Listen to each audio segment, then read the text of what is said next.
തെരഞ്ഞെടുപ്പിലേക്ക്, അടുത്ത നിയമസഭാ തെരഞ്ഞെടുപ്പിലേക്ക് പോകുമ്പോൾ വരുന്ന 5 മാസവും ഇത് തന്നെ ആയിരിക്കും പ്രധാനപ്പെട്ട വിഷയമായി നിൽക്കുക.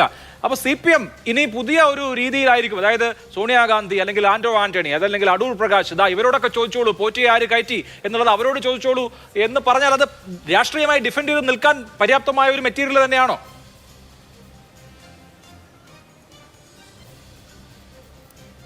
അങ്ങനെ വേണമെങ്കിൽ നമുക്ക് പറയാം. മുഖ്യമന്ത്രി അദ്ദേഹത്തിൻ്റെ രാഷ്ട്രീയ അഭിപ്രായം തന്നെയാണ് അഭിലാഷ് പറഞ്ഞത്. രാഷ്ട്രീയപരമായ കാര്യങ്ങളാണ് അദ്ദേഹം പറഞ്ഞത്. നേരത്തെ പത്തനംതിട്ട ജില്ലാ സെക്രട്ടറി രാജീവ് എബ്രഹാം പറഞ്ഞിരുന്ന അഭിപ്രായത്തോട് ചേർന്നിട്ടാണ് മുഖ്യമന്ത്രി സംസാരിക്കുന്നത്. ഞങ്ങൾ പണ്ട് BJP ഭരിച്ചിരുന്ന പന്തളം നഗരസഭ പിടിച്ചെടുത്തില്ലേ, അല്ലെ രാജീവ് എബ്രഹാം പറഞ്ഞോളൂ ഞങ്ങൾ ശബരിമല നിൽക്കുന്ന പെരുന്നാട് പഞ്ചായത്ത് പിടിച്ചെടുത്തില്ലേ, ഇങ്ങനെയൊക്കെ പറഞ്ഞു മുഖ്യമന്ത്രി. പിന്നെ അതിൽ നിന്ന് വിട്ട് കൊടുങ്ങല്ലൂർ നഗരസഭ അത്തരം കാര്യങ്ങൾ പാലക്കാടും ഒക്കെയാണ് സൂചിപ്പിച്ചത്. അത് ഒരു രാഷ്ട്രീയ അഭിപ്രായമായിട്ട് മാത്രം നമ്മളതിനെ കണ്ടാൽ മതി. ശബരിമല വിഷയം എന്ന് പറയുന്നത് പത്തനംതിട്ട ജില്ലയിൽ മാത്രം ഒതുങ്ങി നിൽക്കുന്ന വിഷയമാണോ?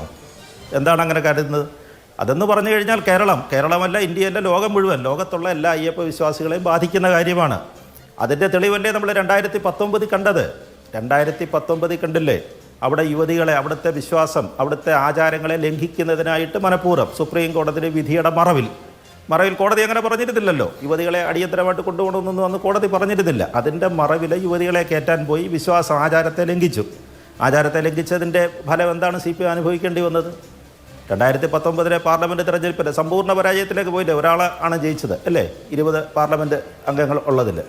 അപ്പോൾ അതുകൊണ്ട് ശബരിമല വിഷയം എപ്പോഴും ബാധിക്കും, എപ്പോഴും CPM ബാധിക്കുന്നതാണ്. ഈ തദ്ദേശ സ്വയംഭരണ സ്ഥാപനത്തിൻ്റെ കണക്കിൽ തന്നെ നോക്കുക, അവർക്ക് ഏതാണ്ട് 5% വോട്ടിൻ്റെ കുറവാണ് ഉണ്ടായിരിക്കുന്നത്. 5% വോട്ടുണ്ട്. നിയമസഭാ സീറ്റുകളിലുണ്ട് 55 സീറ്റിന് അതേ ഉള്ളൂ. UDFനാണെങ്കിൽ അത് മേൽക്കൈയുണ്ട്. അവിടെ 80ഓളം സീറ്റുകളുടെ വർധന അവർക്കും ഉണ്ടായിട്ടുണ്ട്.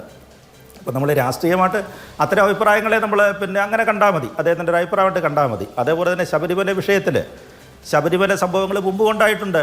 ശബരിമല യുവതി പ്രവേശന സമയത്ത്, ആ പ്രക്ഷോഭ സമയത്ത് സുരേന്ദ്രനാണല്ലോ അവിടെ പത്തനംതിട്ട മത്സരിച്ചത്. സുരേന്ദ്രൻ്റെ എന്തായിരുന്നു അവിടെ ഉണ്ടായിരുന്ന ജനസമ്മതി? പത്തനംതിട്ട ജില്ലയിൽ ഒരു BJP സ്ഥാനാർത്ഥി പിടിക്കാവുന്നതിൻ്റെ മാക്സിമം വോട്ട്, അതിൻ്റെ 2.5 ലക്ഷം വോട്ടാണ് സുരേന്ദ്രൻ അവിടെ പിടിച്ചത്. വലിയൊരു അടിത്തറയുണ്ടാക്കി.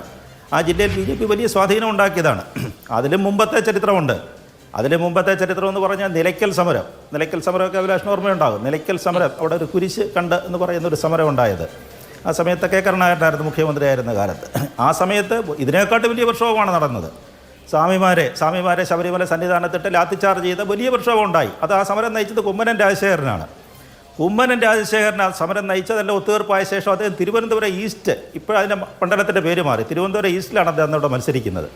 ആ മത്സരിക്കുന്ന സമയത്ത് ഞാൻ തിരുവനന്തപുരത്തുണ്ട്. ഞാൻ കണ്ടതാണ് കുമ്മനത്തിലെ വിളക്ക് വെച്ചിട്ട്, അതായത് കത്തിച്ച് അയ്യപ്പൻ്റെ ചിത്രത്തിനോടൊപ്പം നിലവിളക്കും കത്തിച്ച് വെച്ചിട്ടാണ് അവിടുത്തെ വോട്ടർമാർ സ്വീകരിച്ചുകൊണ്ടിരുന്നത്. എന്തോ ഒരു വലിയ ആരാധനയോടാണ് കണ്ടതെന്നറിയോ. അങ്ങനെയാണ് കുമ്മനം 2ാം സ്ഥാനത്താണ്. ആ തെരഞ്ഞെടുപ്പിലാണ് കുമ്മനം BJPയോടെ വോട്ട് ശതമാനം അവിടെ വർദ്ധിപ്പിക്കുന്നത്. പിന്നീട് കേരളവർമ്മയൊക്കെ വരികയൊക്കെ ചെയ്തു. അപ്പോൾ അതുകൊണ്ട് ശബരിമല വിഷയം എക്കാലത്തും ബാധിക്കുന്നതാണ്. CPM സംബന്ധിച്ചിടത്തോളം, അല്ലെങ്കിൽ ഏത് രാഷ്ട്രീയ കക്ഷിയെ UDFനെ സംബന്ധിച്ചിടത്താണെങ്കിലും അങ്ങനെ തന്നെയാണ്. ശബരിമല വിഷയങ്ങളിൽ UDF ഒക്കെ ഇപ്പോൾ ഇത്തരം കാര്യങ്ങളിൽ അവർ നിഷ്പക്ഷമായ നിലപാടേ എടുക്കാറുള്ളൂ. യുവതി പ്രവേശന സമയത്തുണ്ടായ സമയത്തും അവരങ്ങനെ ഒരു നിലപാടായിരുന്നു. അവിടെ ഞങ്ങൾ വിശ്വാസികൾക്കൊപ്പമാണ് എന്നൊരു നിലപാടെടുത്തിട്ട് അവരങ്ങ് മാറുകയുള്ളൂ. അതിൻ്റെ അപകടം അവർക്കറിയാമായിരുന്നു എന്നാണ് എനിക്ക് തോന്നുന്നത്. അതുകൊണ്ട് മുഖ്യമന്ത്രി പറഞ്ഞ അഭിപ്രായത്തെ ഒരു രാഷ്ട്രീയ അഭിപ്രായമായിട്ട് മാത്രം നമ്മൾ പരിഗണിച്ചാൽ മതി എന്നാണ് എനിക്ക് ഈ അദ്ദേഹത്തിൻ്റെ വാക്കുകളിൽ നിന്ന് തോന്നുന്നത്.